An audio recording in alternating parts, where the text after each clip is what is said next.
This is Angela with Parker's Permaculture. I am standing today in my poultry run. You can see in front of me the chicken coop. Here's the roof. Here's the awning to protect the chickens in our rainy Oregon winter when they're outside. Have a really rambly Concord grape growing up over the top. Behind me is my duck house. And today I want to talk about a fruit tree that is growing here in this part of the orchard. So you can see it to my left right here. So this tree. This is the Illinois Everbearing Mulberry. It is a tree that can get 35 feet tall if you don't prune it. So I have to prune it pretty aggressively to keep it the size that I want it to be. So if you can see up at the top, it'll send up these really long, straight shoots, and those are the ones that I cut off in the fall. And then it also has these downward arcing shoots, and those are the ones that I encourage and I don't prune off. So the mulberry is sort of an underappreciated fruit, I think. It is so sweet, so delicious, much sweeter than a blackberry. And although it's not related to a blackberry, it looks really similar.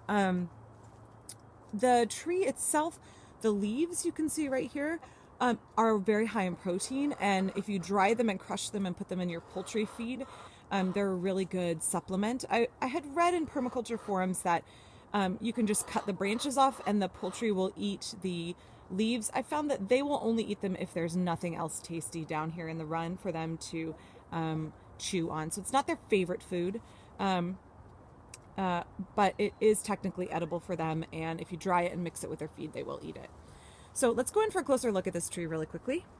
My goal is to train it to be 10 to 12 feet tall. So that way I can reach everything without having to get on a high ladder. When you harvest your mulberries, though, you don't actually have to get on a ladder at all. When they're ripe, they fall off the plant. So one method of harvesting them is to lay a sheet underneath the tree and shake the trunk really hard, and all of the ripe fruit will fall to the ground. The reason that it's in the poultry run is because when the fruit falls to the ground, it's extremely stainy. You don't want it where your kids will track it into the house, where it will stain concrete like on your driveway. And the fruit is one that the chickens and ducks really enjoy eating. So if I get down here and I haven't harvested things in time and a bunch of the fruit has fallen to the ground, the birds will clean it up for me and won't leave a mess. So let's take a look inside this tree really quickly. Here you can see where I've pruned it to keep it short and encouraged these downward arcing branches here and here. And if you look inside, you can see the fruit. So initially it looks right green like this in a little cluster, and then as it ripens, it'll turn pink.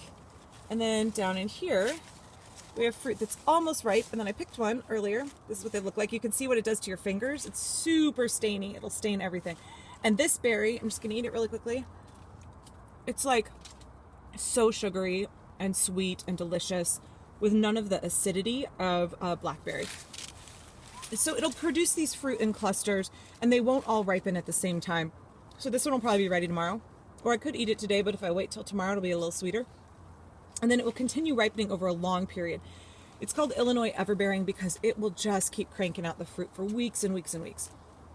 And I really appreciate that about this fruit because I like fruit that I can harvest for a long period of time, and I don't have to rush and pick it all in one fell swoop and process it or deal with it. This way I can come down and have it with my breakfast every day, pretty much. I can come and pick some. So you can see there's more in here. There's more tucked away in the back. So that's the Illinois Everbearing Mulberry. There are smaller varieties if you're interested in getting them. I have a contorted mulberry elsewhere in the yard. I'm just going to back up out of this tangle of branches real quick. I have an Illinois Everbearing Mulberry here, and then a contorted mulberry, and then I also have a brand new dwarf Everbearing Mulberry that should top out at 8 to 10 feet. So I just bought it. We'll see if it lives up to its name.